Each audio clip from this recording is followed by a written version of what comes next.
All right, so we're going to talk pricing. It's going to be a lot of new stuff, a lot of stuff you've had in your other classes. So we'll do a little bit of review of some of those important theories that you've seen before. We've had a little bit of it when we talked about capital asset pricing model on the first exam. So the price for an insurance product is a discounted cash flow. The part we're going to look at is we're going to look at the total premium for P&C side. On the life insurance side, we only looked at what's called the net premium. So the pure premium, we saw that when we did the credit score. They used pure premium. I can't remember which one. They used pure premium for auto insurance and then loss ratio for homeowners or the other way around. But pure premium, that's the premium today's dollars that you need to charge so that you exactly get the present value of the claims you're going to pay out. So it's only a claims piece. So that's called a pure premium. That's why in the credit score, they use a pure premium because they didn't want to have expenses and loading, all those other things included, the profit part of it. So what discount rate do you use? Well, we're going to use the expected return on the investment. We'll talk about that as we get into it. It's essentially that, Warren Buffett talked about this, is essentially the float.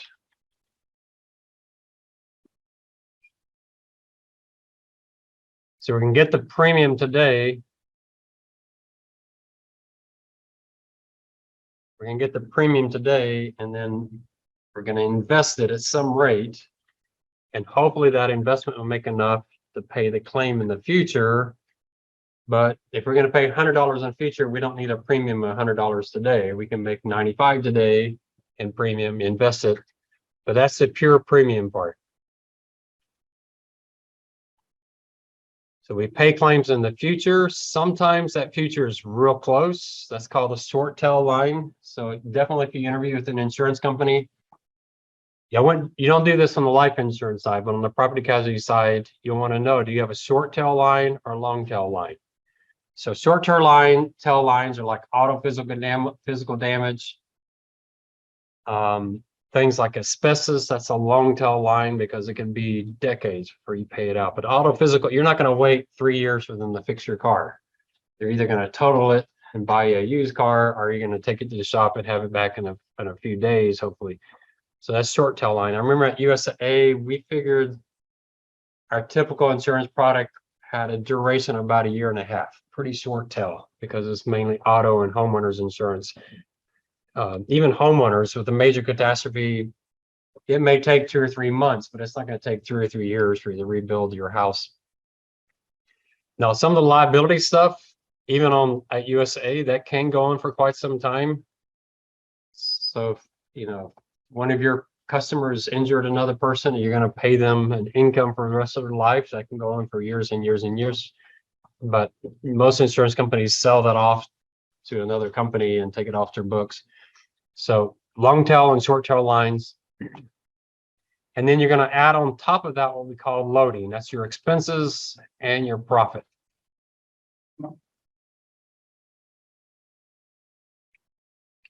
So you see, we're going to do this. We're going to do exactly this. Even the expenses are present value. So your gross premium is your pure premium plus your expenses and your return on capital. So your expenses are your loss adjusted expenses and underwriting expenses. So Warren Buffett, this gets back to that float. Insurance premiums are really borrowed money that you paid back in claims and expenses. It's a lot like debt. The cost of float is your cost of capital. We're going to talk about that. And your float is your insurance reserves. So it already looks very different than another type of product. So we want to contrast insurance. So so if you got Pepsi versus insurance, one thing you're going to notice with insurance and banking, we're talking about a spread business. So a spread business it's a little unusual. probably the biggest thing you'll notice with a spread business like insurance and banking is that you have customers on the liability side of the balance sheet.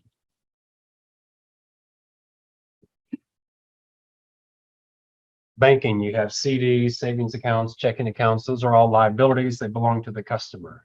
Insurance, you have your reserves. Those reserves, that's all belongs to the customer. Pepsi doesn't have products where you have a liability. They have a liability with you as the customer.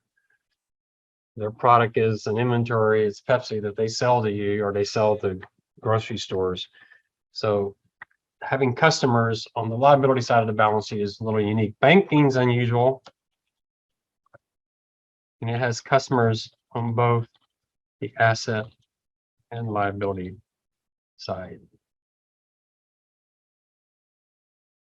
So that's the unique thing about banking is they have customers on the asset side because they do auto loans and home loans and credit card loans. And they have customers on the liability side, savings accounts, checking accounts, CDs. Insurance doesn't have customers on the asset side. They only have customers on the liability side, but it's still unusual that they're customers. That's why we talk about this being so unusual. Warren Buffett views his customers as a cheap source of debt because that's really what they are. They're on the liability side of the balance sheet. So we already know we have a very, very different business. The second thing we notice is the cost of goods sold. When Pepsi sells, or when they make Pepsi, they know how much it costs them when they make it. But for insurance, you don't know your cost of goods sold maybe for years. You don't know it up front. So your cost of goods sold is something that you discover as time goes by. We already talked about this. Auto physical damage, short-term line, you'll usually know within 2 years, including bodily injury, because usually what they'll do, well, let me just talk bodily injury.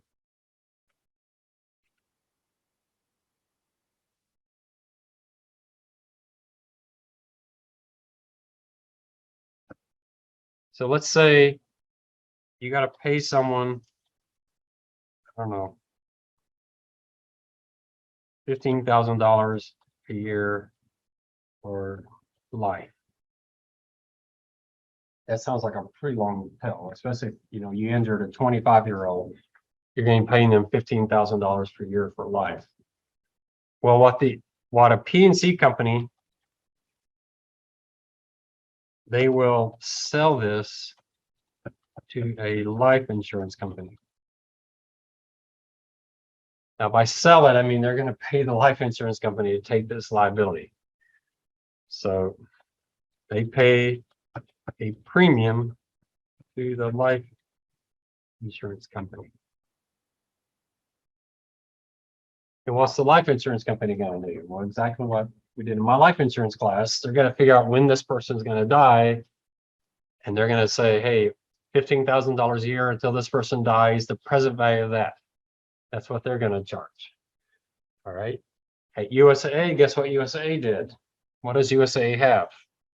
They have a P&C company and they have a life insurance company. So guess what happened when they have someone with 15 years for life, $15,000 every year for life, not growing with inflation, but just $15,000 a year for life. They go to their life insurance company and say, hey, we don't want this on our books. You sell this product. Here, we'll pay you whatever, $780,000. Here's $780,000. You now have to pay this person $15,000 for life. What if that person lives really long? The life insurance company is okay with that. Why are they okay with that? Because they have 50 other products where some of them are going to die too soon, and it all works out. So they've got all that down. What this is called, this product is called, anybody know?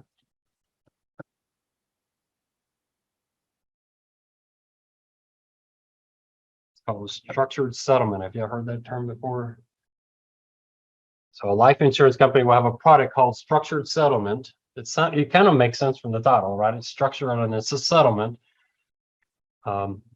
So oftentimes firms like Allstate, State Farm, since they own both a life insurance and a property and casualty company, they'll get these types of long tail lines off their books and send it over to their life insurance company. So even they won't be on their books. I don't remember how much USA did of this, but it's pretty significant because the property and casualty company is a pretty large, fifth largest, sixth largest auto insurance writer, and you can get quite a few of these claims. And how did they come up with this? Probably some court decided. Most of these go to court. It's possible the insurance company agreed, but most of these you're going to hire a lawyer and you're going to decide this in court, how much the insurance company owes. And once that's decided, it's perfectly fine for the insurance company to sell this off to the life insurance company. Now, then the question, and I don't know the answer to this, the question is, what if this P&C company does it and then the life insurance company goes bankrupt? Then what do you do? So then who knows? The state of Texas does have a fund to help pay for this kind of things, but does it come back on the P&C companies? So, it's unlikely USA property casualty company is going to sell this to a life insurance company and their company life insurance goes insolvent and the P&C doesn't. That'd be pretty unusual, but I guess it's possible. Homeowners insurance tends to be short tail, but catastrophes can last longer because you have so much construction you got to do. I can't imagine the liability on the homeowner side being that material to most companies. They could do the same structured settlement. So if someone's dog bites another person, and causes major damage for 5-10 years, you got to pay. They could send that over to the life insurance company as well. And asbestos, as we saw, can last a long time. But this sounds real familiar, doesn't it? When banks do securitization to get stuff off their balance sheet, P&C companies do the same thing. They don't want these long-term commitments. It's not part of their business, so they get rid of them pretty quickly. Well, they're both making money. So the life insurance company, they're going to price this such that their discount rate is going to include their profit. So they make a profit, and the P&C company just gets it off their books. So yeah, it's true. The P&C company could keep it, and they would save the profit to the life insurance company, but they just don't want to. It's the same thing when banks securitize their loans; they're losing some of that profit, but they'd rather get it off their books and have it on their books. So it's kind of a sharing. USA didn't really care because it was left pocket, right pocket. You made it either way. All right. Another thing that's really unique about this business. So let's go back to what you were taught. So hopefully you all remember Miller-Modigliani. Jacob, you had to answer that on your exam was it last semester? When did you have me? 2 semesters. Yeah, so this was one of the 2 semesters ago. Yeah, so one of the final questions. That class didn't, I'm sure Jacob did well on it, but the class didn't do that well on it. It's a tough question. And these are a bunch of non-finance majors, a lot of them, probably half the class, but really important. So anybody y'all remember Miller-Modigliani? Capital structure. Yeah, were you in that class too or no? Okay, so you remember. All right, capital structure. Do you know what these lines mean?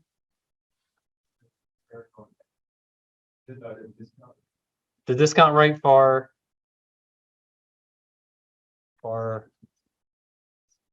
the firm, right? So what's on the y-axis? X-axis, excuse me. What's on the x-axis? They call it gearing. I don't know why they call it gearing.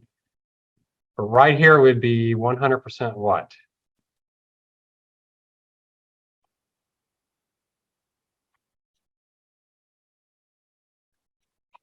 Now, this is one of the most important theories in finance, so you want to reacquaint yourself with it. You probably had it.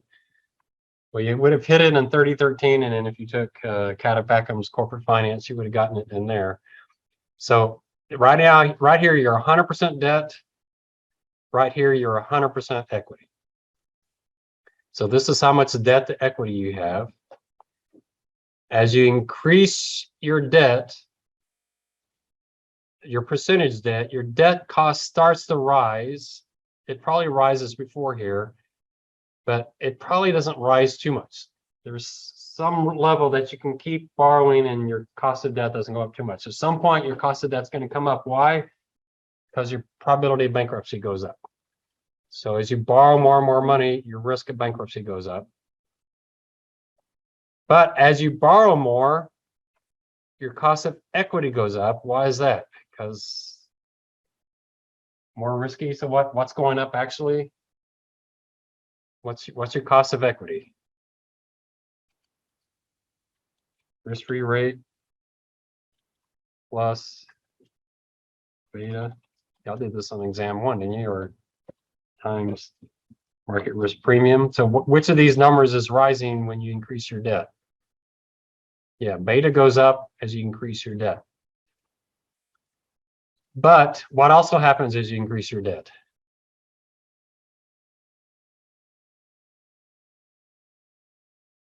You notice if the debt doesn't change and the cost of equity is going up, but you're using more debt and debt's cheaper, the WACC should actually be exactly the same all the way across, but it's not. So let's do some numbers here. Boy, this is so critically important. Let's say your cost of debt is 5%, and your cost of equity starts, say, 7%, but rises as you add debt. So the WACC it starts at 5%, and as you add equity, oh, I might have said that backwards. This is one, I'm sorry, I said it backwards. This is 100% equity. This is 100% debt. Sorry, I said that backwards. That's probably, you had a confused look in your face, Jacob. So yeah, I said that backwards. So your WACC starts at 7%.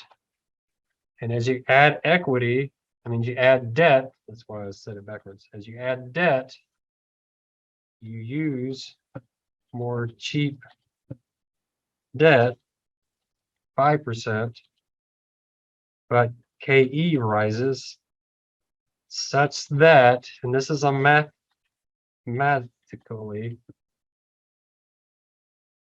WACC stays the same, assuming what?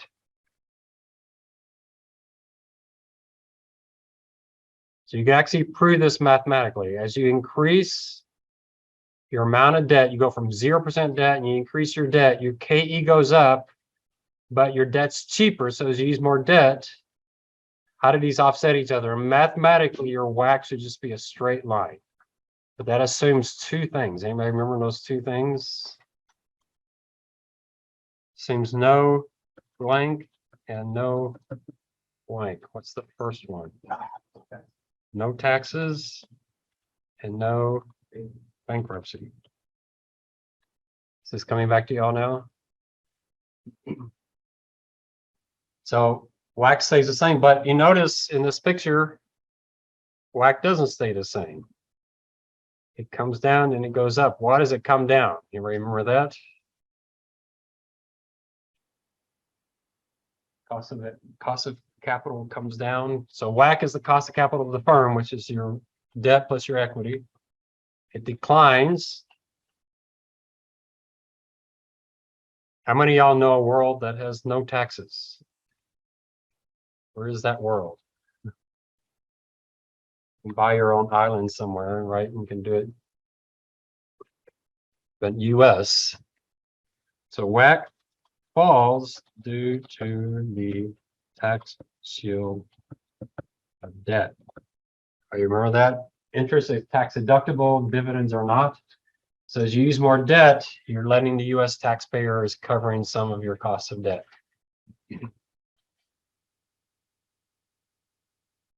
But at some point, bankruptcy costs start playing a role and WACC increases.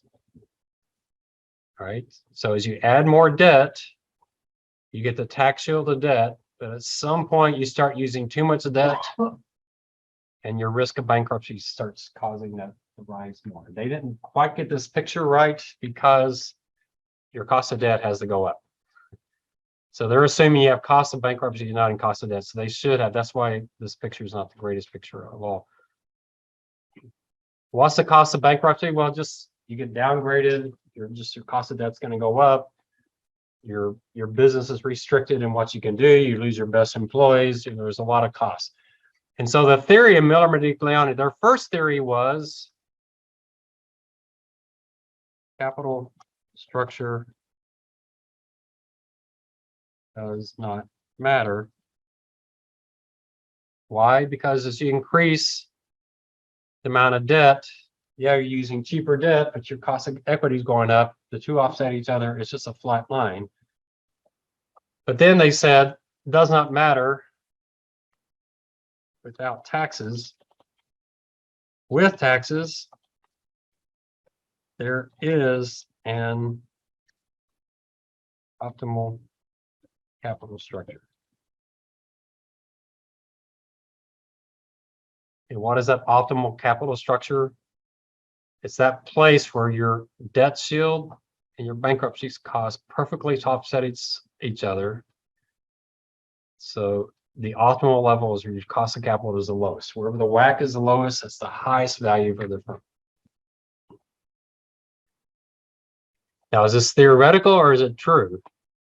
Dr. Demadarin teaches this in his graduate class, and he actually has them calculate that optimal level of debt. He does it for Disney and one other company. For Disney, he said they should have more debt. If they added more debt, they'd be more valuable. For the other company, I can't remember what it was, but they had too much debt. They should cut back because they had too much debt. They're actually over here. So to me, it's theoretical because the firms I work for, we never did any math like this to figure out optimal level of debt. But then I work for an insurance company and bank, which I'm going to show you, it's a lot different. But that's the theory. You should have had this. I would definitely hang on to this. It's extremely important.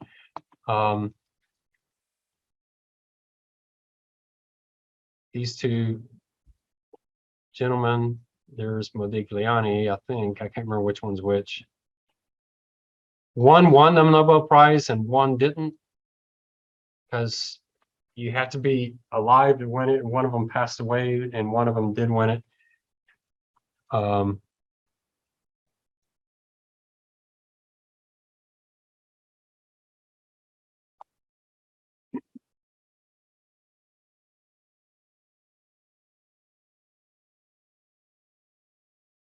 So Modigliani was awarded the Nobel Prize in 1985.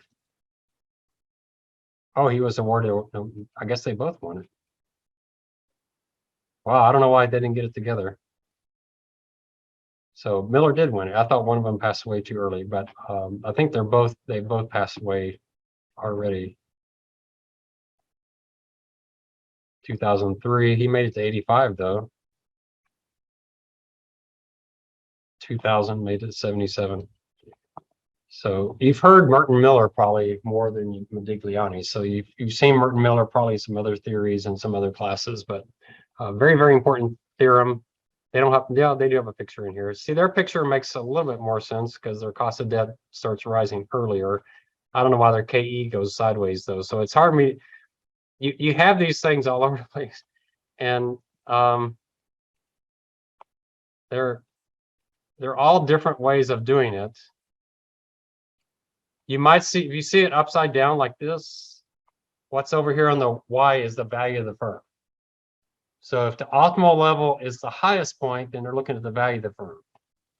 If the optimal level is the lowest point, then you're looking at the cost of capital. So on the one I showed you, the Y-axis is the cost of capital. And so the value of the firm is maximized when the cost of capital is the lowest. All right.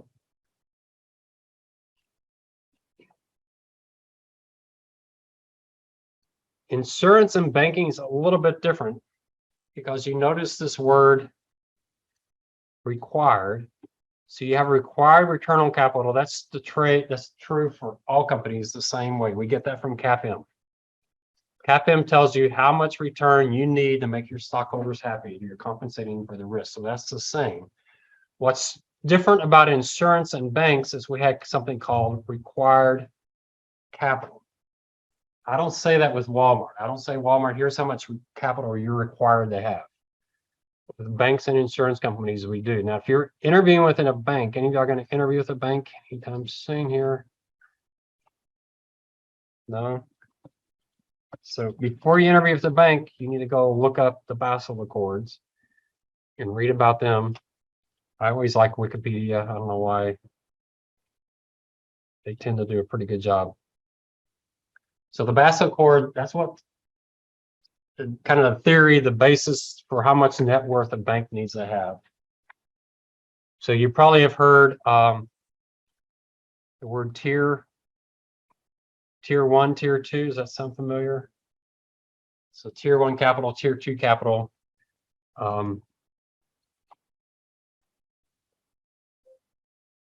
Yeah.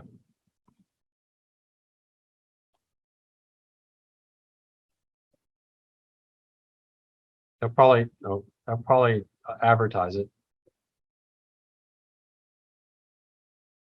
Cullen Frost, tier 1, they'll probably give it in the annual report. And you can compare that.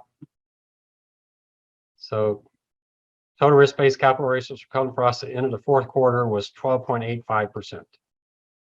13 point, I don't know what these different numbers are.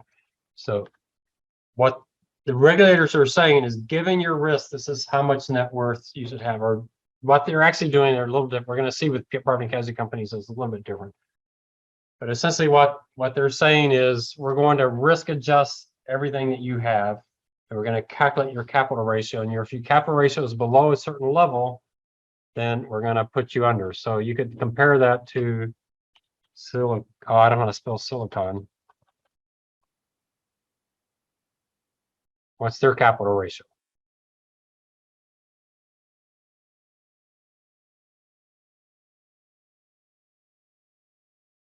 And you might be surprised, it was a lot better. It was a lot better than you would think just a few weeks ago, because these things happen pretty fast because of the way these numbers are calculated. I don't see it in here. It's probably not very good right now because they're under receivership. So banks, their required capital, you hear that is tier 1, tier 2. You hear about the Basel Accords. Those are kind of things. If you're interviewing with a bank, you better know what those things are and know what they are for your bank, know how they're calculated. I mean, it depends on what you're interviewing for, but if you're interviewing for a corporate finance job at a bank, so you're going to actually be in the bank operations, this is the stuff you got to know. And I would certainly know what the ratio is for your bank. It's something you can very easily get out of Bloomberg. So if I were interviewing with a bank, I would go to Bloomberg and pull all the banks in, get their capital ratios. And there's other ratios you would want as well, like the loan to deposit ratio and net interest margin. There's certain ratios that are critically important, but this is one of those. So is that 1285 for Frost a good number? I don't really know, because I've been out of banking for 10 years. It probably looks pretty good compared to the ratios we had when I was, doing a lot of banking stuff. But you want to know where do they rank versus others? And then why is their ratio so high or so low? Frost is probably pretty strong because they have a really good loan to deposit ratio. So the required return on capital is just like we've always done. It's CAPM, but we have a required capital. We have a required net worth. So we're not going to use Miller-Modigliani to figure out how much net worth this firm should have. So think about net worth as the KE part of this equation, how much equity the firm has. And with banks and insurance companies, they can use Miller-Modigliani, but they're going to more likely be using the regulators and the rating agencies that are going to tell them how much net worth they should have, given how much risk they're taking. So for non-financial firms, we have what we call optimal capital structures. And here's Miller-Modigliani's structured out. So just some more refresher. I'm worried students forget this. There's certain things as a finance major. I have a whole list of them. I should go get that list out again. I have what I call the finance major knowledge base. like anytime I interview finance majors, this is a list of everything I would expect every graduating finance major to know. And it's just a one-page list of everything. This is on that list. Miller Modigliani is one of those things every finance major would know. So here's the formula WACC. Y'all remember WACC? What does WACC stand for? Weighted average cost of capital. The weighted debt times the cost of debt times 1 minus the tax rate plus the weight of equity times the cost of equity. Now, in some of your classes, they add in preferred stock and they add in the cost of issuance. That to me is overkill. I've seen some really, really detailed calculations, and to me, it's just overkill. You don't need that long. If you're going to work in that department, that's fine, but very few are going to work in that department. At USA, I think it was like 2 people. So a firm can have 80,000 employees. They have 2 people in this department. It's just, you don't need that many people. So you're unlikely you're going to be working in this department. So you don't need to know all these details. Most firms, like at USA, we just told everybody the WACC. That's what you use. No one sat down to figure out how do you calculate this. So, so it's essentially the weighted debt times the cost of debt times the what plus the weight of equity times the cost of equity, but adjusting the cost of debt for the tax rate. So we just talked about this.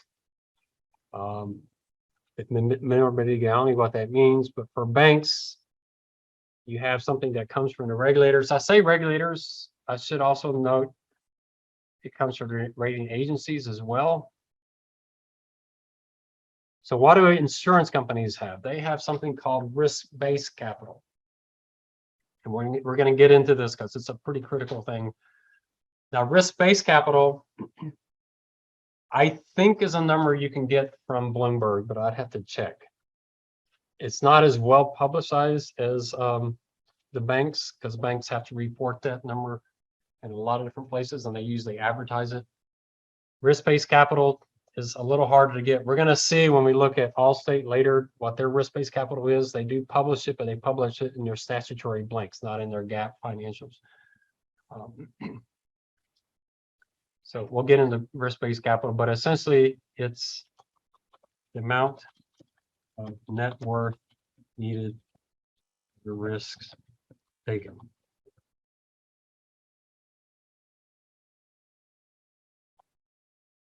And these words, capital, extremely important. When you hear the word capital, we're talking net worth. Right? It can get really confusing when you talk about capital at Walmart or IBM or Amazon. They mean debt and equity. When you use the word capital with a bank or an insurance company, capital, they mean net worth. It's just the way things are structured. So for financial services, if you're talking to an actuary, you're talking to an ALCO person at a bank. When you say capital, they're looking at net worth. A lot of these firms don't borrow money, so that may be part of it. A lot of their debt is just like Warren Buffett, it's their customers. And so they don't think of it that as capital, although Warren Buffett seems to have that kind of view. All right, so be careful. The word capital is not well defined.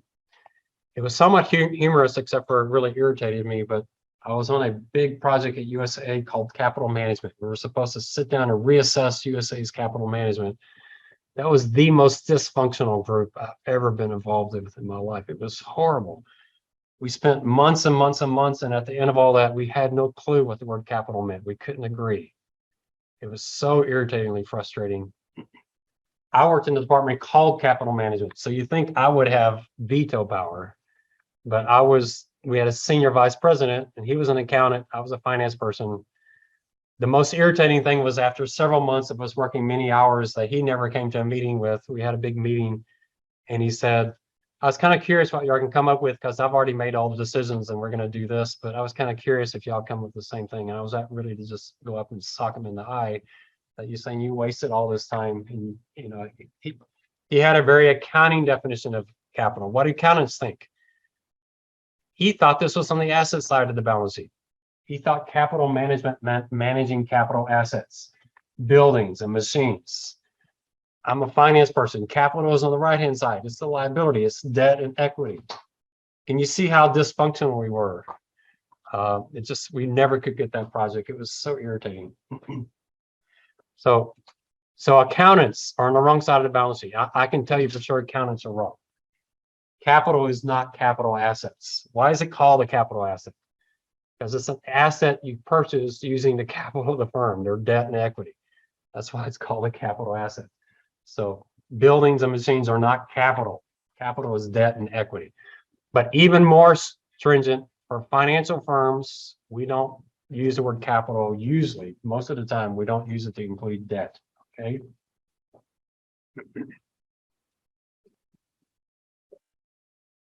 All right, so I don't want to be confused. You learn Miller-Modigliani. We're introducing a new concept here of required capital. That's something coming from the regulators and the rating agencies and even internal to the firm of how much net worth this firm needs, and that's related to the risk. It's not related to Miller-Modigliani where you're trying to maximize the value of the firm. Okay, so the premium is going to be the pure premium, which is the present value of claims, and the present value of expenses plus profits. So let's talk about this profit piece here. The profit is going to be the required return on equity times the required capital. Again, the required capital. So the profit, think of this as ROE.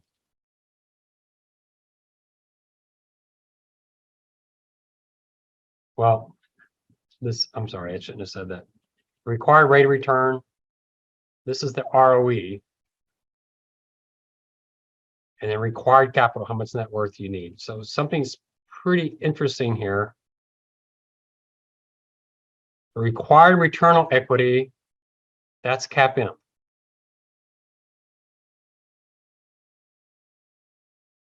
Required capital is your net worth. What happens to your required return on equity when you're riskier? What does risk to your required return? It increases it. What does risk do to required capital? It increases it. So you've got like a double whammy going here. A firm that takes more risk is going to have a higher required return and it's going to have a higher capital. So risk is a double-edged sword in insurance. It increases how much you have to make and it increases what you have to make that own. They both go up. But let's go back to the theory. What makes the required return go up? The beta. So what is the beta of an insurance company? I can show you the calculated beta.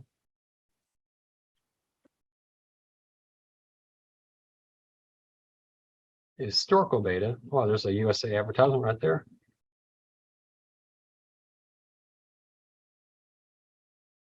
What would you think the beta of a bank would be? Well, betas are real sensitive to things that have happened here recently. Yahoo Finance is now doing the ESPN thing of putting videos in. So their beta right now for JP Morgan is shown at 1.1. That's actually probably, I thought it might be elevated because of Silicon Bank, but it's not really all that. That's probably about right for a bank. What do you think this number was in 2008? Probably 1.8, 1.9, right? It shoots up because of a banking crisis. So 1.1, so banks are interesting. Let's look at an insurance company. So when we're talking about Allstate,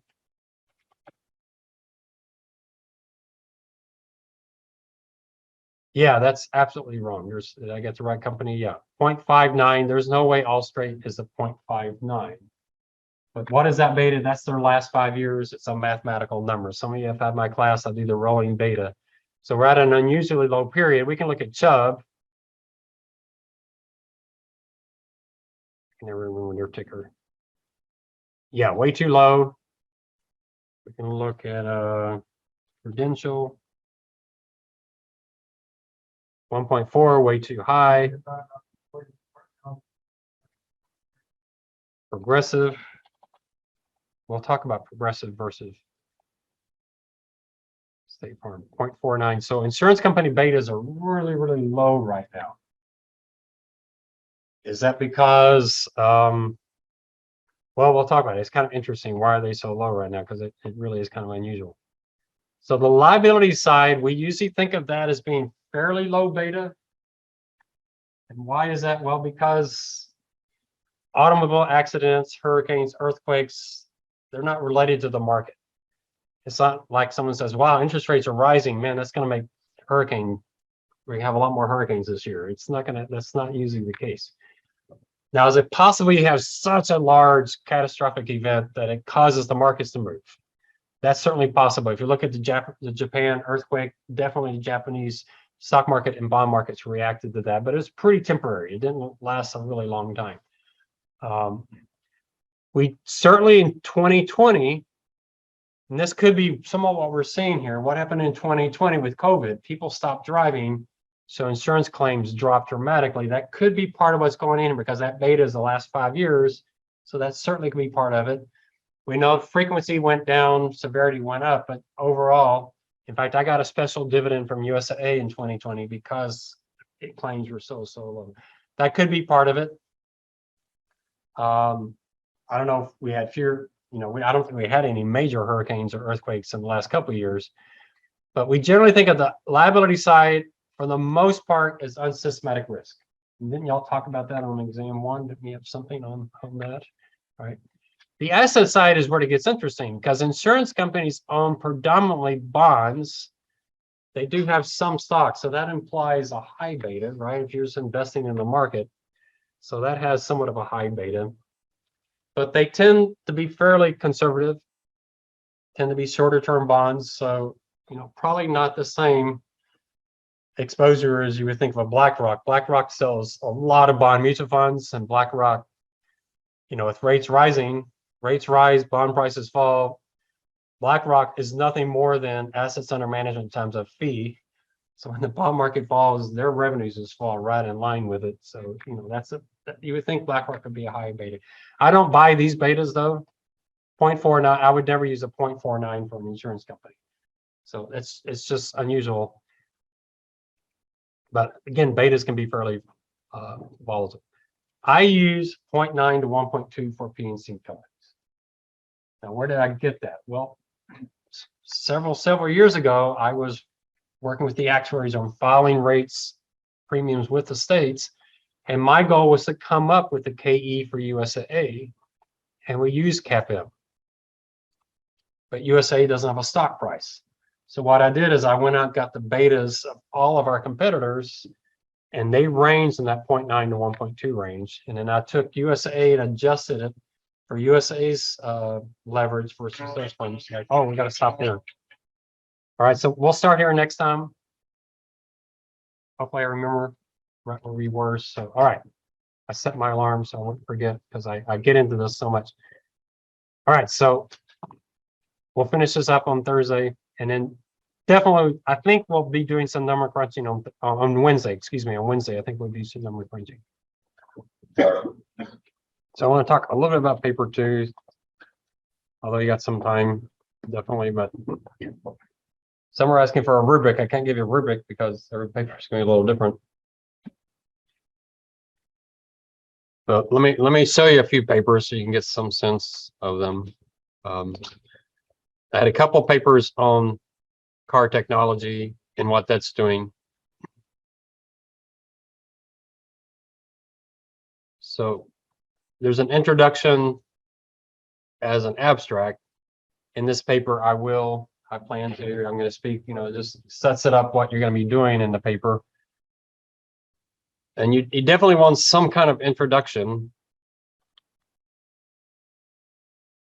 that might include some history. It depends. History depends. Sometimes history is its own section.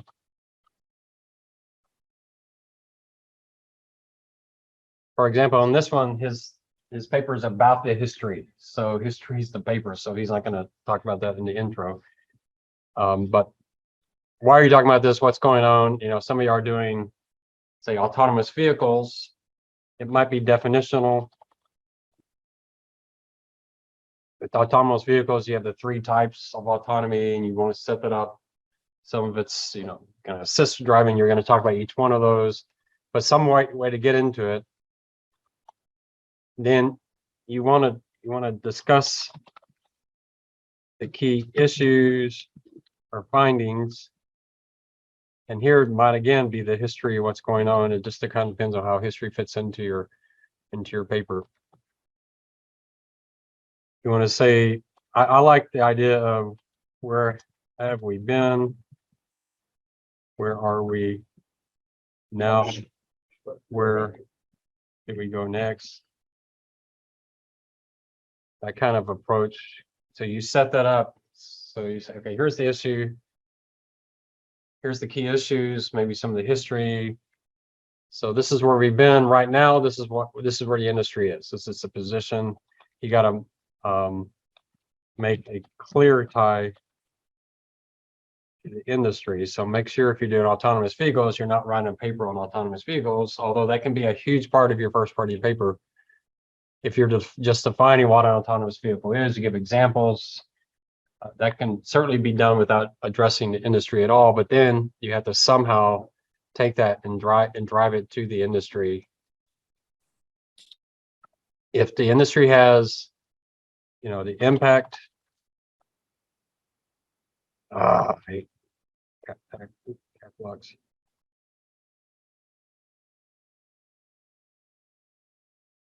Industry's position or positions.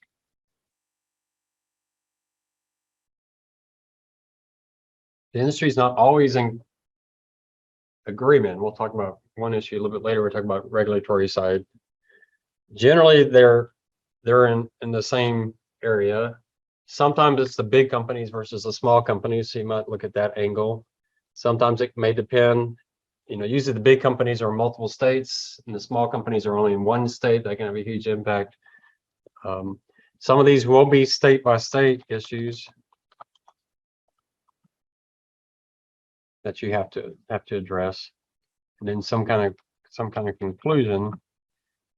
So in this first example, they set it up technology the last few decades. And then he sets up the organization really, really well. These 4 developments are front automatic emergency braking, blind spot, the benefits. Then he gets into each one of these. He has some good quotes, which is a good thing to do. And here he used the IHS quite a bit, obviously, with a paper like this. A lot of times, it depends on the topic. The impact on the industry is frequency, severity. So autonomous vehicles, obviously, you expect frequency to come down, and then you expect severity to go up because cars will cost more. Is it possible frequency can go, you want to hit those issues, look at it from an actuarial standpoint. The industry's position, is that more like whether the industry is in support of it or not in support? What are they telling regulators and legislatures? A lot of times, if you go to a website of the industry, and I showed you the ICTs, Insurance Council of Texas, they're a trade group. You can certainly go to their site. Their site's not as well developed as NAIC's. You might go to NAIC. They're not going to give you the industry's view. They're going to give you the regulators' view, but a lot of times it is state regulators versus federal regulators. Sometimes, like on autonomous vehicles, it's like where the regs going to come from. Is it going to be state by state, or is the federal government going to step in?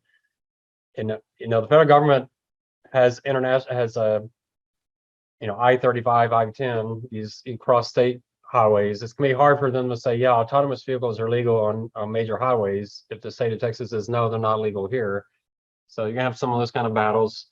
So, and that may be part of what you're gonna do here is kind of just a general. You might have a general area on who the players are. So maybe it's not just the industry's position, but it's who are the players. Similar to what we talked about, with the mold. And so if the industry has this position, who's opposing them and why? That's kind of it. So the way I view this paper is, let's say you just started a job at UTSA or Allstate, and your boss says, well, I just saw an article about autonomous vehicles. What do you think that's going to do to us? Can you write me a paper, white paper on that? That's essentially what you're going to do. So set up the problem. So I'm really reading it as someone who's in the industry wants to know, hey, should I be worried about this? What should I be worried about? You can do positives and negatives. Doesn't have to all be negative, all be positive. So autonomous vehicles, okay, that might reduce our claims, that reduces our premiums, so that's kind of good. We might lose customers if people go fully autonomous or you start doing rideshare. You think about those different areas. Here's something you can read in your reports. There's a lot in the annual reports. If I'm doing autonomous vehicles, that's something I would definitely pull up the major players, Allstate, Progressive, go through the annual report. I don't know what you would search on. They might call it autonomous. You might search on word autonomous and see if that comes up, but you're not always sure. Driverless cars, I don't think is used anymore. But you want to set up the paper and then really make sure you have a major section on the industry's position. Remember I was doing the terrorists, the workforce comp? How would that say by state population maybe? Well, every state has their own workers' comp policy. Right. So I don't know how many states worry about terrorism risk, but yeah, I don't, you could go to the state of New York's insurance regulators and search in word, just like I showed you NAIC, you can go to the New York itself and search in word workers' comp. You can search in word terrorism. I mean, sometimes I don't know what different states say on that issue. So you want a major session here, and then a final overall conclusion. Sometimes, a couple of y'all are going to do title insurance. I don't know if the industry has a position. My sense, and y'all can figure this out, my sense is the industry has a position, but they're scared to say it because they just don't want any bad vibes from regulators. Since the legislators, since there's a strong, very strong title insurance lobby. In fact, probably some of our legislators are title insurance people. So the industry probably has a position, but they probably aren't saying. So you may not be able to figure that out. I don't know. If we talk with somebody in a specific field that we're doing a topic on, then we may do a paragraph. Oh yeah, you can say I spoke.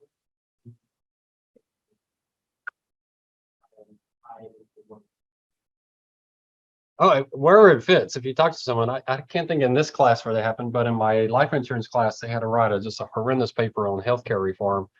And a couple of students had parents who were either nurses or doctors. And yeah, they got their perspective and put it in there. Some of them gave me stories about their own experience with healthcare. It's like, yeah, you talked about this, and yeah, that certainly happened to me. That's perfect. That's perfectly fine.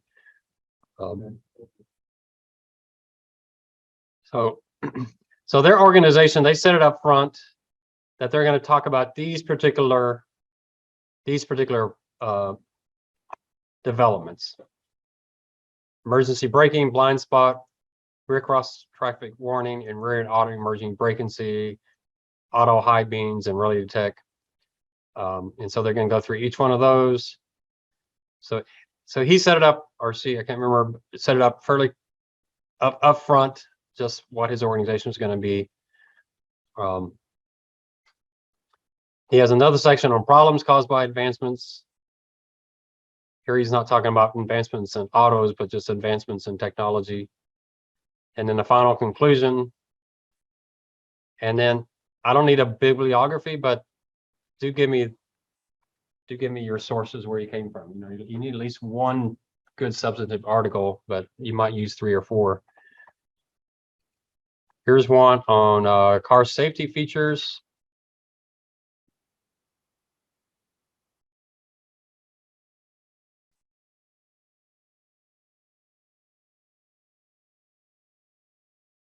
The tables are really good if you can find them. It's good to have the source in the table. So if they don't show the source, then you might add a source to that somehow. So it comes in there so you know where it's coming from. But sources are good. But how drivers' reaction time slow, using in-car touchscreen, speaking on handheld, texting, hands-free phone, using cannabis, alcohol.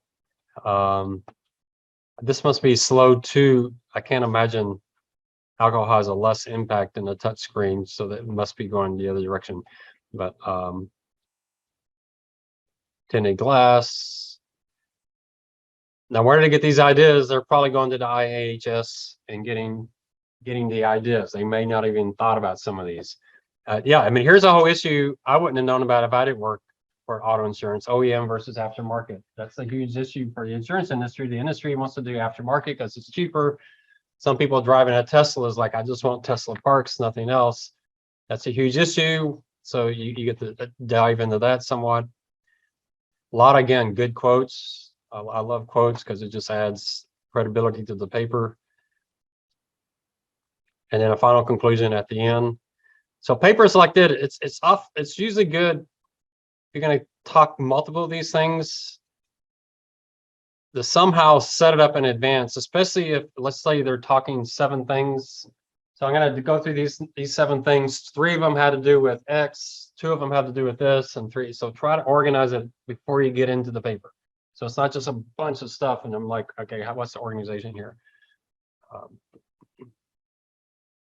Here's one of my favorite ones, because I found this paper really amazing. I need to call this lady and see what she's doing now, because I've been a reference for her because she just really nailed this class. She took 2 of my classes and was just phenomenal. But she wrote this in April of 2020. That's 2 months into COVID.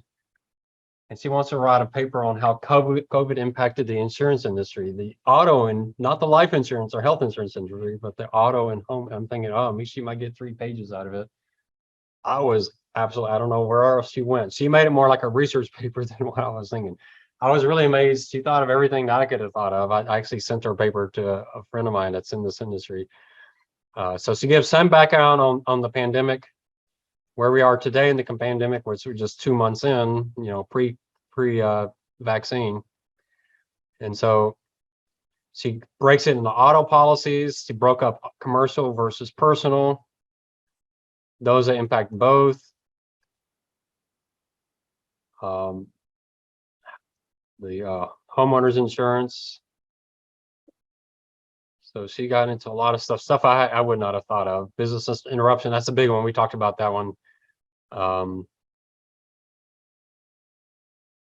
on that one, it's like, what are they going to do about that particular issue? She got into that quite a bit.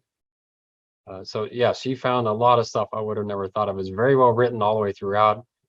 She's a good writer. Obviously, workers' comp, general liability.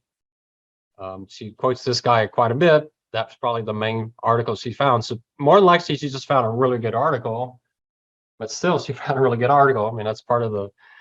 And the only bad thing is the guy's name is kind of bizarre. I've never seen anybody with that name before. D&O. Would you think COVID would affect directors and officers insurance? Medical malpractice, obviously. Cybersecurity. Would you think of impacting cyber? And here's the works she cited. She doesn't have the links to them, but the work she cited. Not a minimum, but I mean, it needs to be a substantive paper, so it's not an essay. I never get page links because you'll never do that with your boss. So it's part of the critical thinking. You figure that out. I mean, if you have 2 paragraphs, that's probably way too short. If you have 80 pages, it was overkill. I'll still grade it, but somewhere between 2 paragraphs and 80 pages. This is a really good paper. I mean, not only I enjoyed reading it because I was like, wow, I hadn't thought about that. Yeah, that would be an issue, and it got me. So if you can do that, then that's great. Huh? Yeah, it's 13 with the 12 and a half, I guess.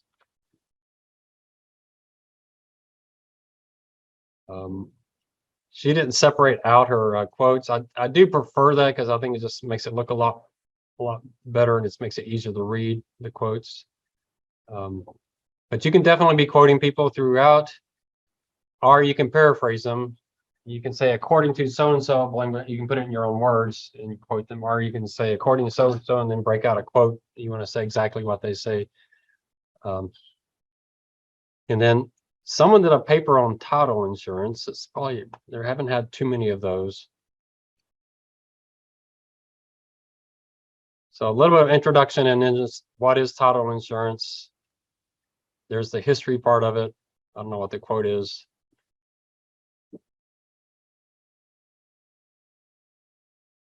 how often, you know, kind of the frequency debate. Why is this such a low frequency event?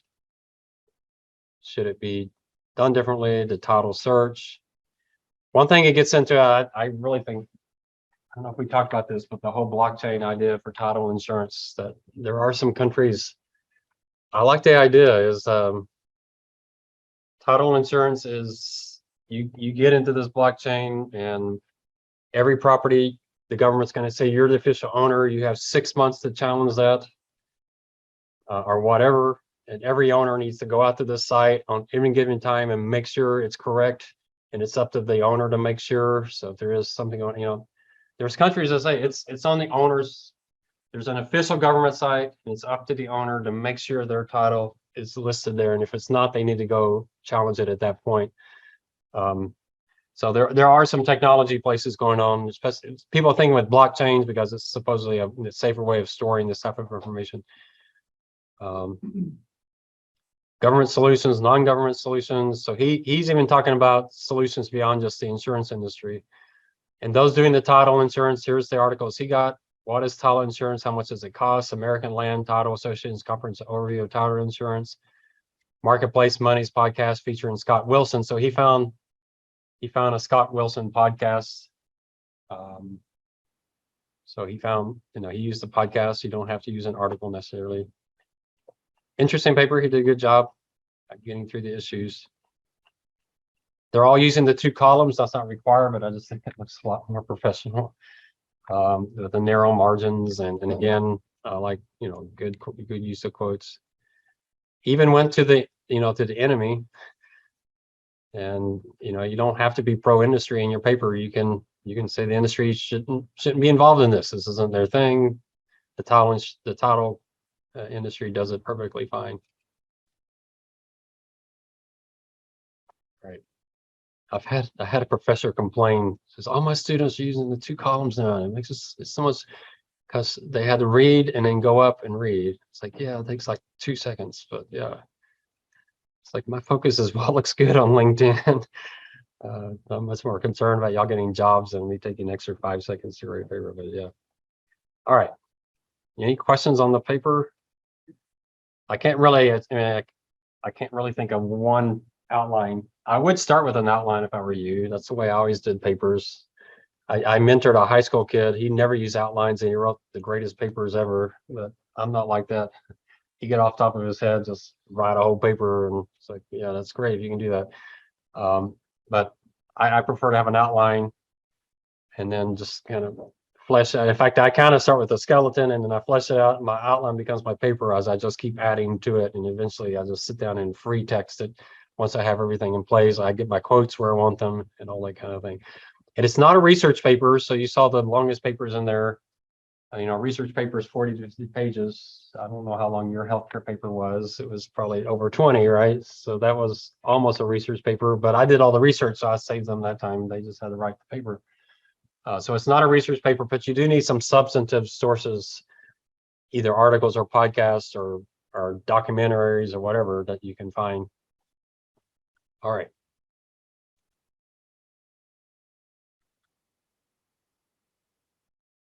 Okay, let's talk pricing again. So we're looking at the insurance industry when it comes to pricing, and the profit they need to make is a required return on equity. Just there's nothing unique there. We said that's just capital asset pricing model. I use CAPM at UTSA, and I used it with several different states. It was I think the state of Washington had questions, but they're real picky questions. So we use CAPM because it was so well recognized. You know, regulators can be real picky, but I'm using CAPM. What more do you want me to do? That's well accepted. You want me to come up with a whole new theory of finance to justify what rate of return USAA needs. So that worked perfectly fine. So I don't need to change anything there. But what we said is really unique about banks and insurance companies is how we look at capital. First of all, we're thinking about net worth, and there's a required capital, unlike other corporations where they talk about an optimal level of capital, which is that tax shield of death and bankruptcy costs. Insurance companies, banks don't think about that. They think about a required amount of capital based on the risk that they're taking. The required return on equity is just CAPM. We talked last time, the P&C industry, although we saw those insurance companies are really, really low betas, that's just happens to be the time period that we're looking at now. If you looked at it historically, it wouldn't be quite so low, so consistently. So I think of it between 0.9 and 1.2. And as we said last time, we're talking about beta here. So the betas, every company is going to use the same risk-free rate, the same market risk premium. I mean, I know there's exceptions. You probably learned about the small company adjustment and the country adjustment, but we're talking big companies here. They're all going to use the same risk-free rate, the same market risk premium. So distinguish between Progressive and Allstate is going to come down to this beta, which we talked about. That's their systematic risk. So the question is, what is it about an insurance company that's tied to the economy? So on the liability side, generally uncorrelated. The biggest correlation is probably inflation. But we generally think the liability side is fairly uncorrelated to the economy, unless it's a catastrophe that's just so massive it causes major moves in the markets. We have seen some, in COVID, people stop driving. So there can be some things that somewhat are systematic or implied, but these are kind of one-off kind of things.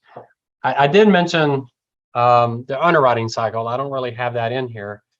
The underwriting cycle is tied to interest rates, so you will see a little bit of that influence. But that doesn't generally, that's kind of more of a balancing between the two pieces. So you don't really see the beta change because of that. The asset side is the key, and we will talk about that. Insurance companies, property and casualty companies hold a lot of bonds and stocks. Life insurance companies don't have any stocks, but the P&C side will have 5 to 15% of their assets in stocks, just regular S&P 500 types of stocks. So the asset side is fairly high beta type of business, but the liability side is generally uncorrelated to the economy. And so you generally get something that's in that 0.9 to 1.2 side. I think banks are becoming higher beta just because we keep having financial crises that are almost entirely banks. Very few insurance companies. I know AIG went under in 2008, but that wasn't because of their insurance business. It was because of that credit default swap side. So we haven't had that many major crises where the P&C industry or the life insurance industry are the central part of the crisis. So usually financial crises are banking crises. So the required return reflects the systematic risk of the company.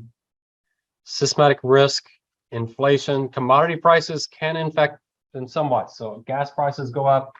That's usually good news for auto riders because it just forces them to, there's less driving. Now, if you think about COVID, I'm sure she talked about this with COVID, less driving, more people at home. So one of the things she pointed out in her paper, we should just go through her paper because it's really good. But the incidence of fires at homes went up because people who hadn't baked anything in the last 4 years, suddenly they're baking 5 times a week and they're leaving the oven on and completely forget. So there's more fires. It's like, yeah, that makes sense. There'll be more fires, but then there's more people home. So what you have a higher frequency of fires, but lower severity because there's people home. So you're thinking, okay, she went through the whole thing. So, okay, that makes a lot of sense. But that's, how often do you have pandemics that drive parties? So it's, it's hard to say that that's an ongoing beta type of thing. Currencies, no. Government actions, most of it is inflation, commodity prices. I should have I maybe should have emphasized interest rates a little bit more. Interest rates definitely on the life insurance side is a huge deal. P&C side, it's maybe not quite as much. And then a required equity, here we're going to talk about risk-based capital. So banks have what they call tier 1, tier 2 capital. Insurance companies have what they call risk-based capital, RBC. And they look at it in 4 buckets. Now, I was in a job that dealt with regulators when this came up. And we'll talk when we talk the history of regulation, we'll see this. But banks were dropping left and right. It's kind of like right now. The savings and loans was crashing. Banks were going under. There was a bank in Texas that went under called NBC Bank. Some really major bank crises. And the federal government said, you know what? No one's looking at insurance companies. What if we have a major crisis in insurance companies and no one's paying attention? And so that's going to be the second shoe is going to drop. And boy, we're having. So the federal government started looking at the regulation of insurance companies and discovered there wasn't much there, especially on the capital side. So the federal government's used to bank capital. That's what they think about. And then they go to the states and say, well, what's your capital requirements for insurance companies? And they say, oh, well, in Texas, it's $1 million. Say, wait, you mean Allstate is multi-hundred-billion-dollar firm? You're saying all they need is $1 million in net worth and they can operate? So the federal government says, that's it. We're taking over regulation of insurance companies. And so the state regulators got together and they wrote this law so fast. The fastest thing they've ever written. They got all 50 states to approve it in nanoseconds. And the federal government says, we don't care, we're still taking over. And then the federal government got distracted and they dropped it and forgot all about it. And nothing happened. So my department was just going crazy. We're like, what do we want? Do we want the federal government? Do we want the states? How are we going to handle this? We're sending our lobbyists are like, what do you want us to do? And you know, we don't know what we want you to do because we got a really weird CEO right now. So it was a tough time. But USA had this database. And so I got volunteered to test all this stuff. So it was kind of cool to test all these companies. So I got some early versions of this. And the NEIC doesn't have the resources to build something this complex. So they outsourced it to probably the ACLI.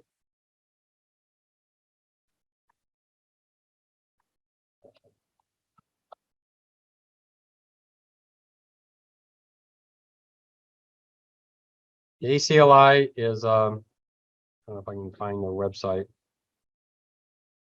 American Council of Life Insurers. So it's a trade organization, and the NEIC went to them, got a bunch of actuaries together, and the life actuaries, so this is important, the life actuaries wrote this quite complex risk-based capital formula. It's a formula.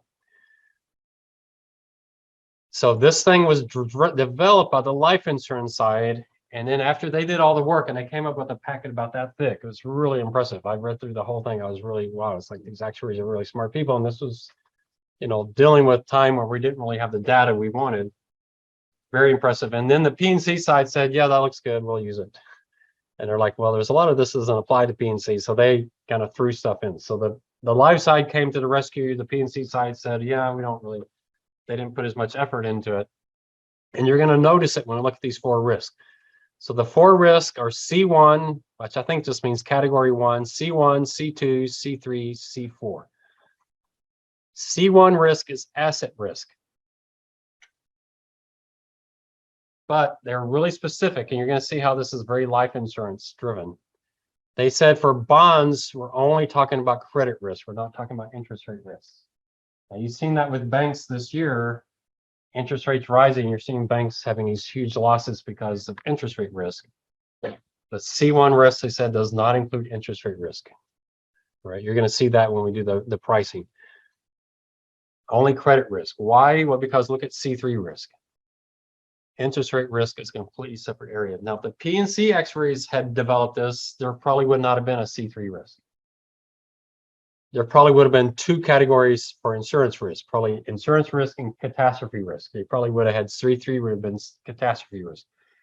But because the life insurance side did it, interest rate risk is a huge risk on the life insurance side. And so they made it its own category. P&C companies hardly have any C3 risk. And so C1 risk is your credit risk on their bonds, and then price risk for everything else, stocks, real estate, it's price risk. Pretty simple stuff. It's essentially, if you look at what the life insurance actuaries did, they essentially took a standard deviation of the stock market, assumed some value at risk, just like we did in my risk class, just like we did on PMLs, some risk tolerance. And they said for stocks, you need to have 30% set aside for stocks. So very basic, man. The math is not that complex. So C3 risk, interest rate risk, what they're saying there is what happens if interest rates change and our assets and liabilities don't move together? That's a very life insurance focus. The P&C side, they tried their best to say, what about short tail lines and long tail lines? Essentially what they're arguing is short tail lines should have short-term bonds and long-term tail bonds should have long-term bonds. But you could argue against that. And how would you argue against that?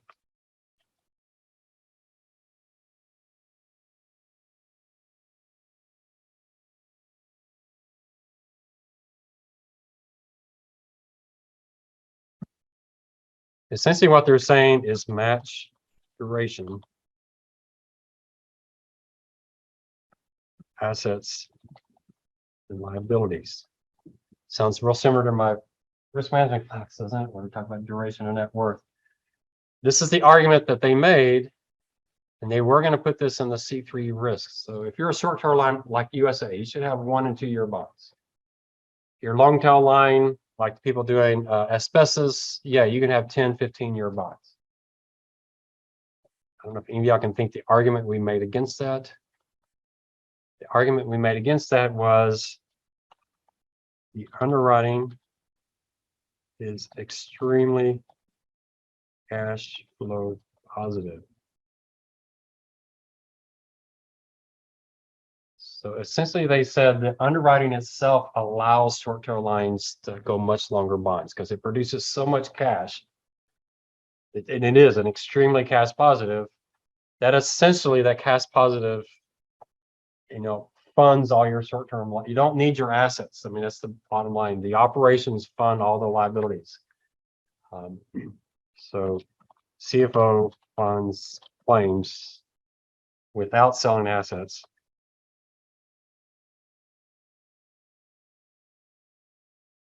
You can put this in duration terms, but essentially the cash from operations essentially changes the duration of the operations such that you don't really need short-term funds. So most short-term lines, they'll buy 5 to 10 year bonds, even though it's much longer than what they're expecting the cash flow of the business to be. So something that worked really well on the life insurance side didn't make sense on the property and casualty side. So they essentially ended up with this C3 risk being essentially zero. It just kind of disappeared.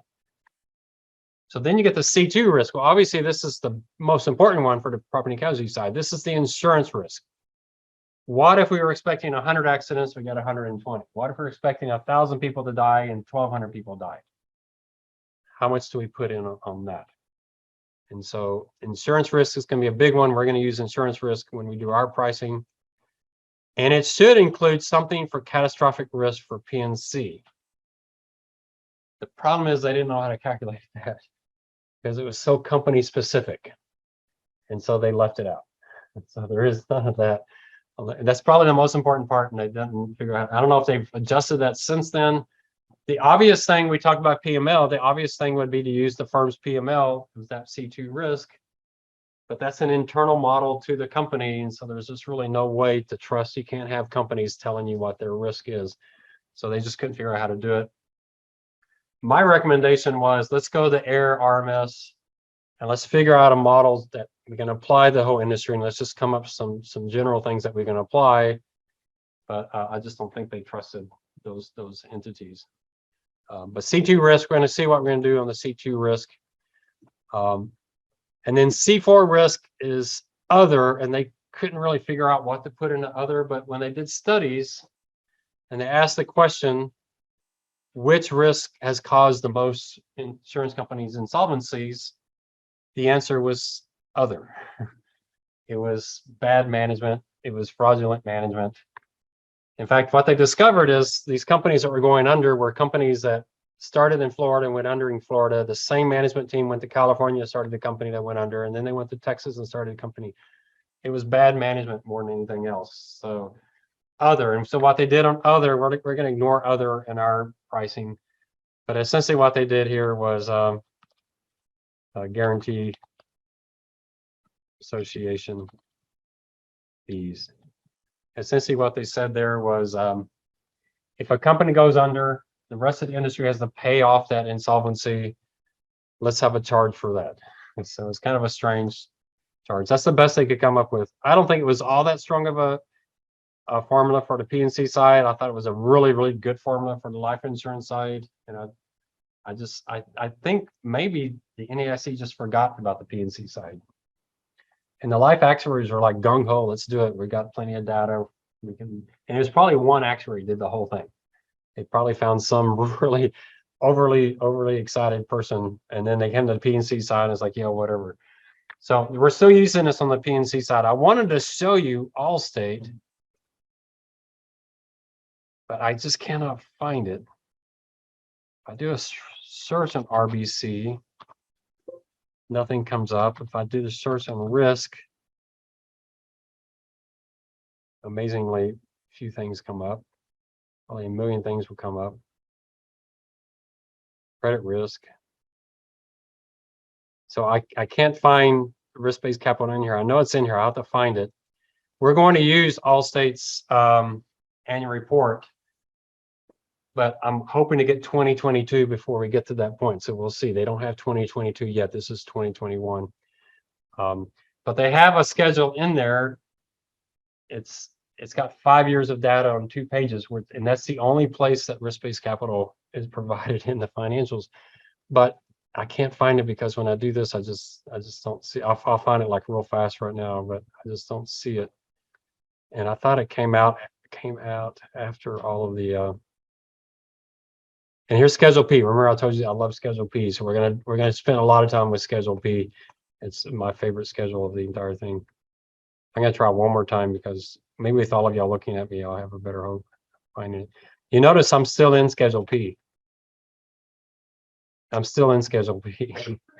Schedule P is a major part of this financial statement. I did a search, but that word's not there. And I think part of it is some of this can't be searched on because of the way they copied and pasted it in. Guess where I am? Still on Schedule B. Now I want y'all to think about 1960, 1970. They had to produce these financials. There were no computers. They were typing this whole thing with the typing. Can you imagine? I don't even know how they came up with the numbers. Someone had, calculators. I don't even know if they had calculators back then. More Schedule P, more Schedule P.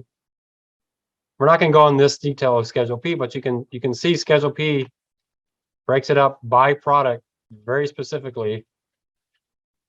So there's homeowners, Schedule P Part 4A. So we're going to get into some of these schedules, but I just cannot find the 5-year data. Am I still in Schedule P? Yeah, it's just massive Schedule P.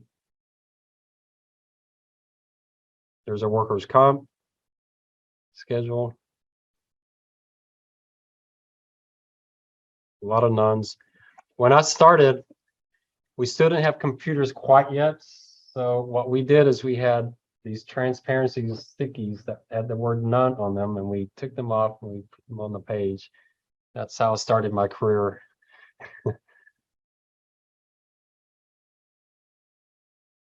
And then you get into the reinsurance schedule. We're going to do Schedule T, definitely in here. Very, very interesting schedule. Schedule D, maybe it comes after Schedule D. Schedule D is the investment schedule. Then the interrogatories. I think it comes after the interrogatories. So we'll see. Schedule Z, no, that's it. So it's in there somewhere. I'm going to find it, but it's just too many pages. So I do want to show you Allstate's risk-based capital and how it looks over time. But it's the sum of this. I don't think they give us C1, 2, 3, and 4. They just give us a total. So we can't actually do the details, but we can see the total and see what it looks like. And my issue might be the one that I pulled in.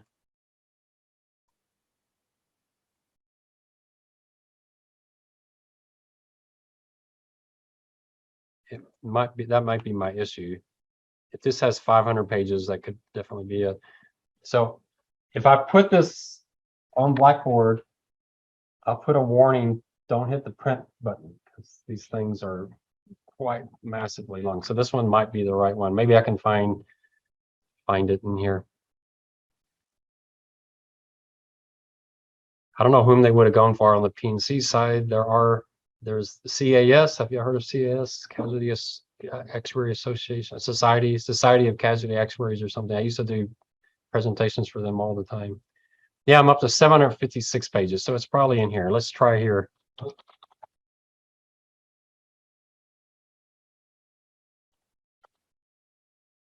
There. I found it. That was my problem. I was in the consolidated statement that doesn't have the 5 years. So, okay, that makes sense. All right. So here's the 5-year, gives you all kinds of really great data. And then here's their risk-based capital. We'll talk about these. Total adjusted capital, that's how much net worth they have with a few minor adjustments. If you look at this 18 billion, it's very, very close to the actual net worth.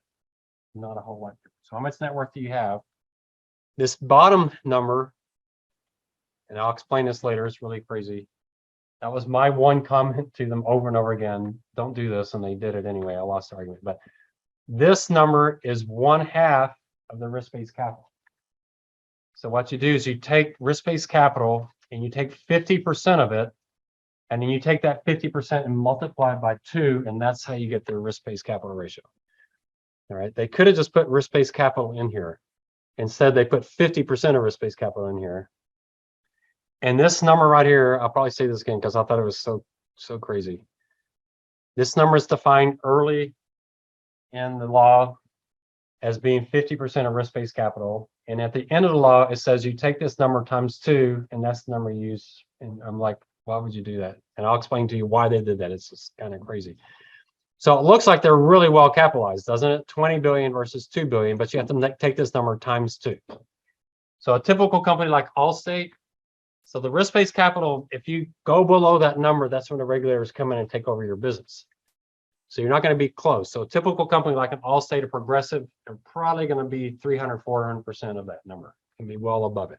If you're close to that number, you're in a lot of trouble.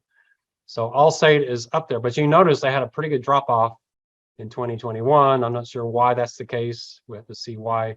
Their risk-based capital stayed about the same, but their net worth dropped about $2 billion. As far as I know, this is the only place in this whole thing that talks about risk-based capital. May be wrong, but yeah, that's it. So there's no footnotes, there's no interrogatory, and this is all, I mean, kind of hinting at why they did it like this. The regulators are really worried people are going to take these numbers and abuse them in the press. So they're trying the hardest to hide them and bury them as much as they could.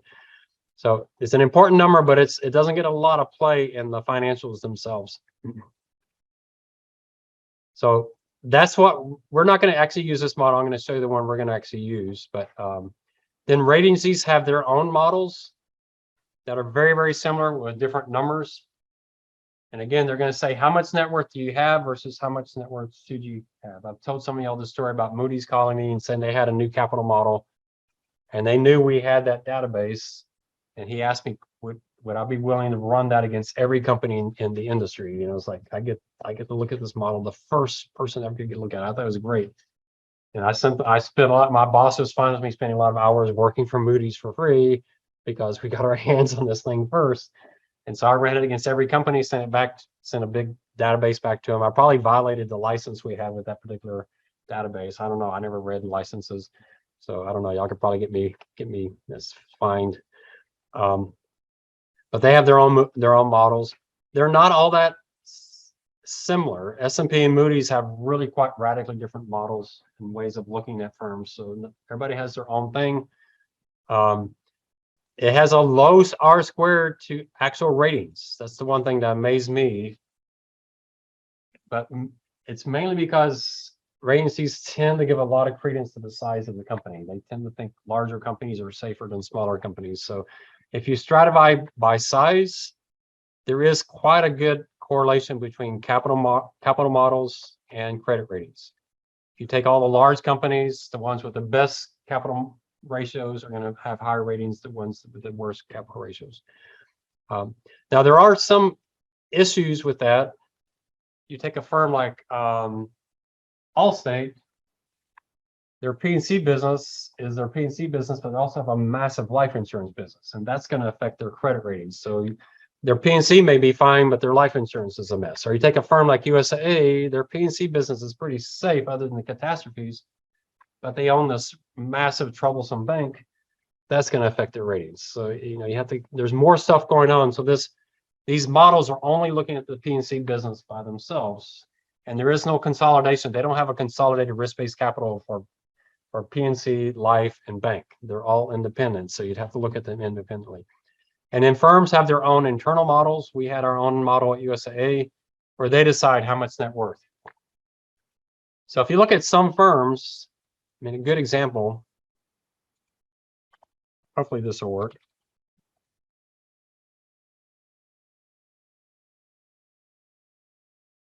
I don't think I've come into any news website where I didn't see that person's face. I don't know, is there something going on in the news with him or something? I don't. It's like I completely missed that UConn won the national team. I was like, oh yeah, there was a game last night. It's the same. I kind of know why he's in the news, but anyway. All right, let's look at let's do Allstate.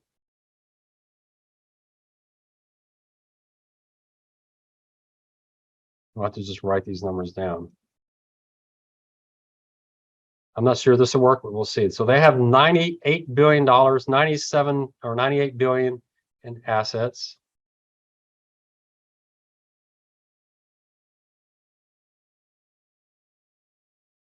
And their net worth is 17.3 billion.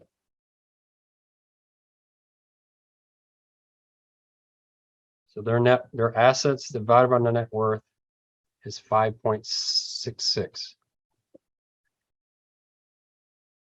Or if you want to look at their net worth divided by assets, it's 18%. That sounds really good if you're used to banks of being, you know, 10 to 12%. That looks really, really good. That's Allstate. Let's try Progressive. I think PGR is their ticker.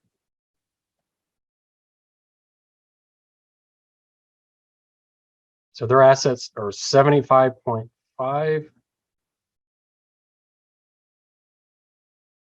Their net worth is 15.9.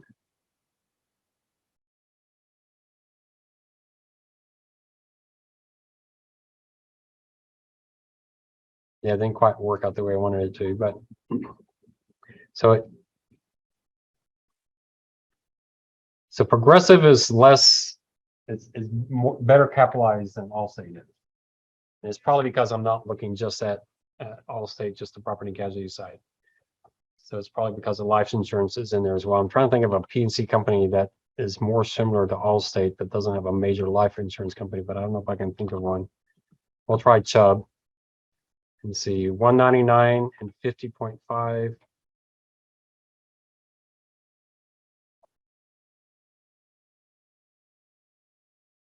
Chubb's even further down.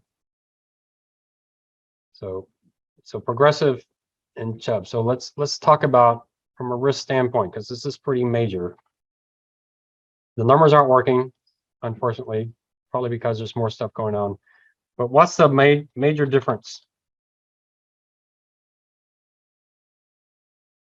What would you're going to interview with Allstate, Progressive, and Chubb? What would be the most important thing to distinguish these companies? What do you know about Progressive? What's their main line of business?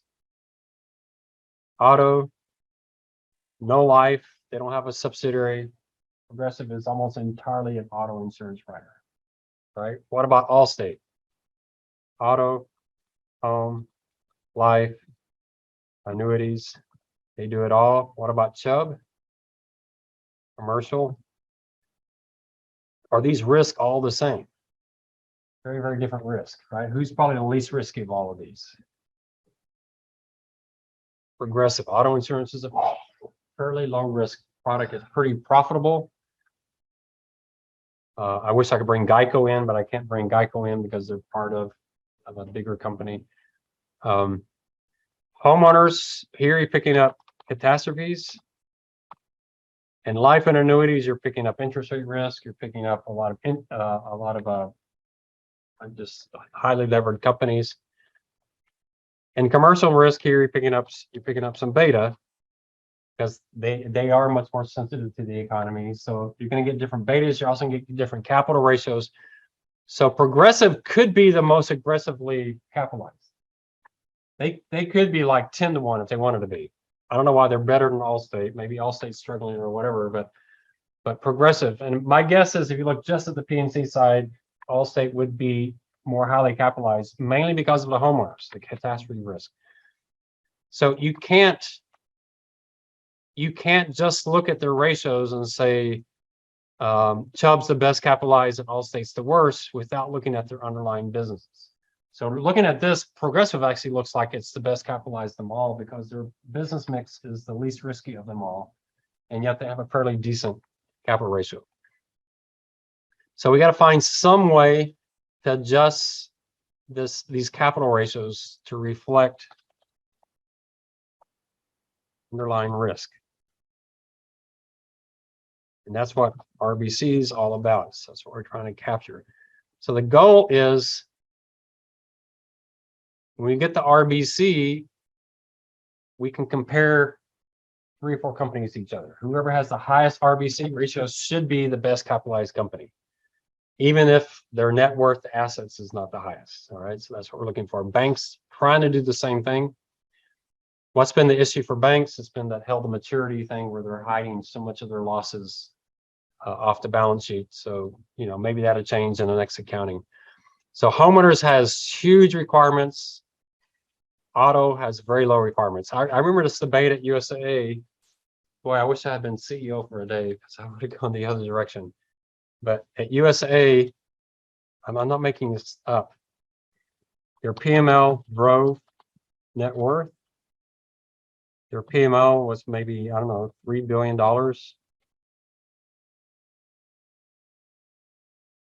And over 90%, and it's even higher than that, of the PML came from less than 5% of the insureds. So there are only $3 billion in net worth, and most of that is for a small group of people. And who's this group of people? Living on the coast. So we had this big debate at USAA. What do you do with that? And the big debate at USAA, if you interview with USAA, you probably want to know this. Serve the member or the membership? Whom do you serve? And their goal was serve the member. So they had a theory, we're going to insure you anywhere you live. Well, that serves the member, but does that serve the membership? The membership, hey, you got $3 billion. You're sitting there just for 5% of the members. Why don't you get rid of those 5% and send us a few $1,000s check? That would be the membership. So we had that debate. I was on the membership side. That's fine. If these people want to live on the coast, that's fine, but we're not going to insure them. That was my argument. USA's argument was insure anybody wherever they want to live. But I thought you're doing incredible damage to these people. But that's the debate they've had over and over again. I don't know where it is now. I don't know where Wayne sits on that particular issue. It's a huge issue because they're holding a lot of money. They're not holding 3 billion, they're holding multiple times 3 billion. That's just their PML. They're holding billions of dollars for a very small percentage of their insured base. That's probably true for Allstate. That's probably also true for State Farm, but it's not true for Progressive. Progressive with auto insurance, it's pretty well distributed out to everyone.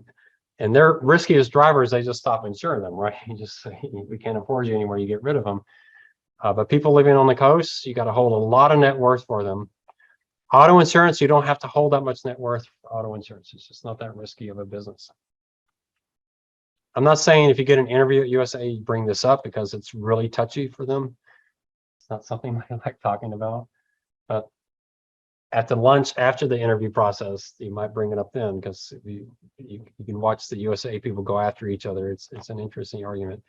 And what would you do if you're USA CEO? Would you keep riding that 5%? Costing you a fortune. They're making your company much riskier. You're having to hold a lot of capital you wish you could send back. I don't know, y'all can see my opinion, but all right. So risk is important. It's important to understanding the business. It's important to their pricing. Why is it important to their pricing? Because it all comes back to return on capital. If you're riskier, your required return is going to be higher, and the amount of capital you have to hold to make the return on is going to be higher. So most businesses are looking for our gross margin, but insurance and banking, they're trying to get to required return on invested capital.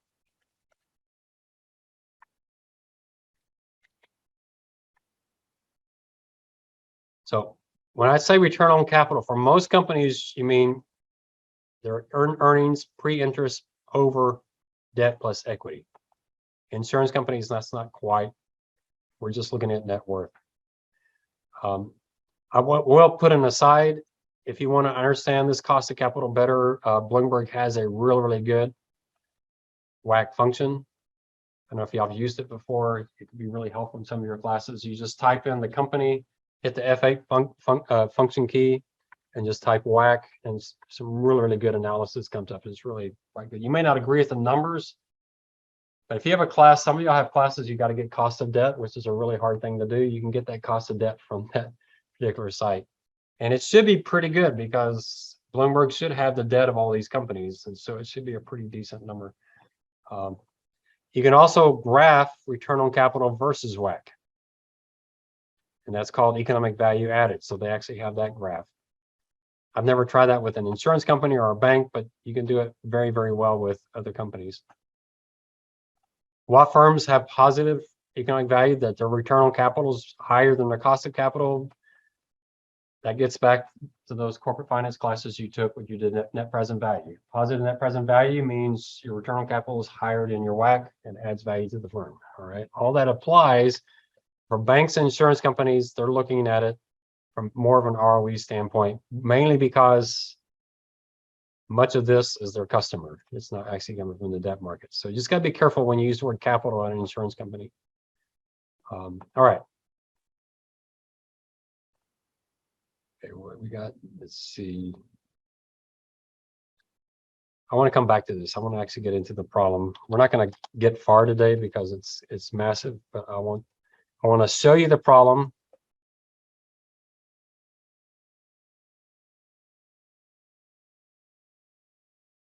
And then we'll go through the steps. We'll probably do 2 or 3 of them so you get some practice. There's videos out there too that help you as well. So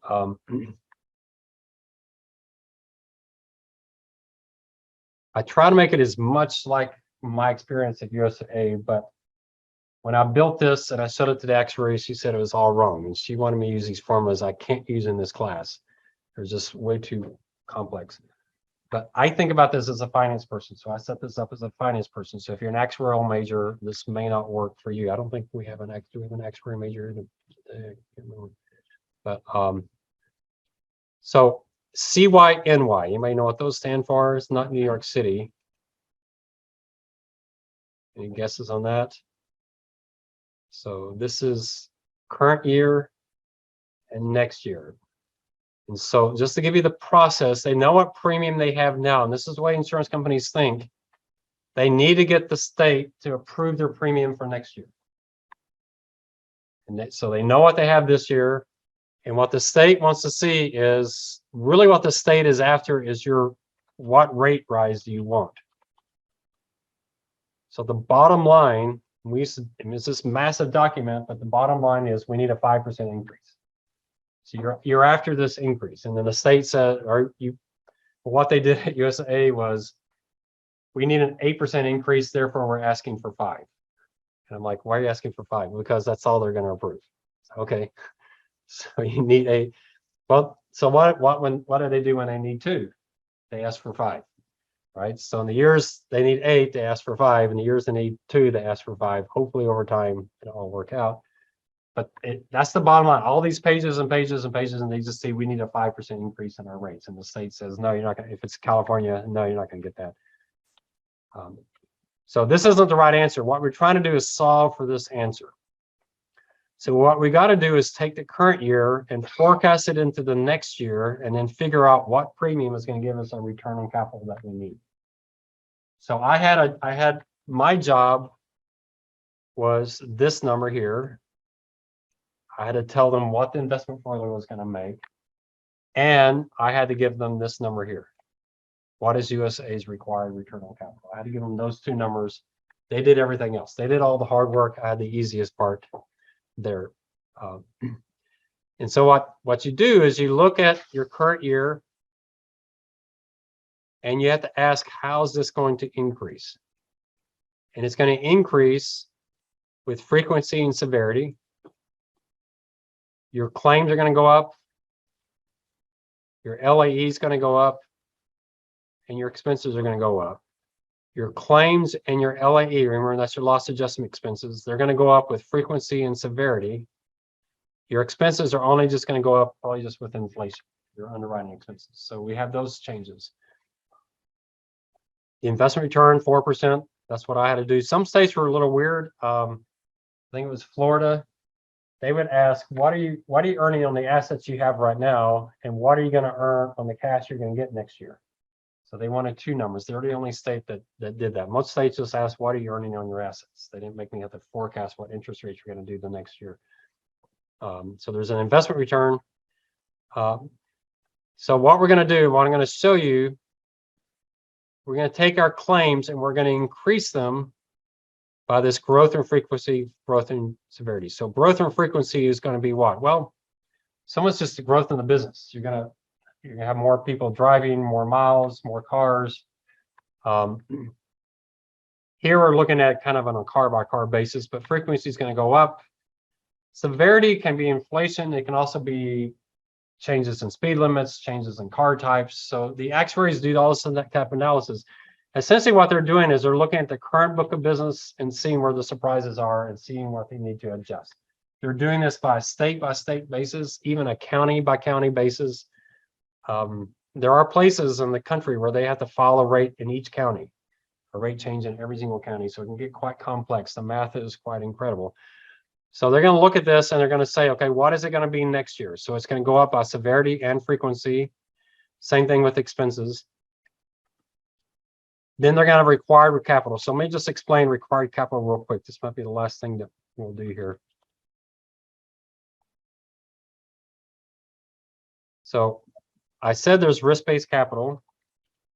There's a rating agencies. There's internal.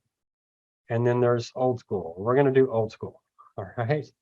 For decades, it was a premiums to surplus ratio. And the rule of thumb was 3 to 1. All right, that had been in place. When I started at USA, that was what drove everything. So why was that? Well, they said when you write premiums, that's where you get your risk. So if that's your risk, and this is your net worth, then you should have $1 net worth for every $3 of premiums that you take in. Where did the 3 to 1 come from? Because that was standard when I was doing this. My understanding is someone used it in a presentation decades ago, and someone wrote it down, and then it became the rule. That's the best. That's what I heard from actuaries. That could be, those old legends from the industry, but no one's quite sure where the 3 to 1 came from.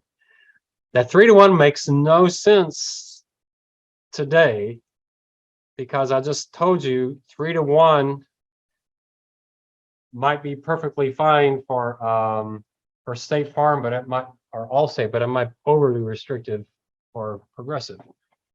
A firm that only does auto, that might be a really, really hard rule. Maybe they only need $1 for every $5 in premiums for Progressive, because all they do is auto. So that's the reason risk-based capital is a much better rule. Why are we using this instead of risk-based capital? Because it's easier. Okay. So I just want to simplify it for you. So we're going to use a 3 to 1 rate ratio. And so if their premiums are $750, the required capital is $250. All right, so you need $1. Now at USAA, it was pretty hilarious. Bob Davis came in and he did a surplus premiums ratio. He flipped it. And that's because he wanted every chart at USA for higher to be better. And so he flipped that ratio, and those poor actuaries, every time they saw the number, they had to take the inverse of it. So we're not going to do that. We're going to do a premiums to surplus ratio, but it is a ratio. It's still out there. People still talk about it, but risk-based capital is essentially taking the place of it. So what I got to do is show you a couple of things. The easy part is getting from the 500 to the 535. Here's where the float comes in. So we're going to do the float. So where does the float come in? Well, we're going to get the premium, but the claims, we get the premium today, but the claims are going to get paid out over time. So this 535 is a future value number. We need to get it present value. So we got to figure out how do we discount that. So that's when I show you how to get the 535 to put it on a present value basis. So I'll show you that math. It's pretty straightforward. Now on the exam, this is pretty intense on the exam. I'm going to work out all the steps. What I want you to do as you were looking at it, think about what you're doing while you're doing it. So you're understanding the concepts. On the exam, if you leave something out and mess up one step, it doesn't hurt you that badly if you remember the steps. So you can get one calculation off and it doesn't hurt you that much. Most students get this right without too much trouble because it looks complex, but after you do it a few times, it's not so bad. There's a few USA kind of specific things I do in here just because I want you to know how some companies think about it. So there are a few differences in here. So we'll work on this next class. Bring your calculator because you can see the math. You're going to need the exponent key. So we're going to do some math where you're going to have to raise something to the power. All right, but it won't be anything too complex. All right, we'll stop it there.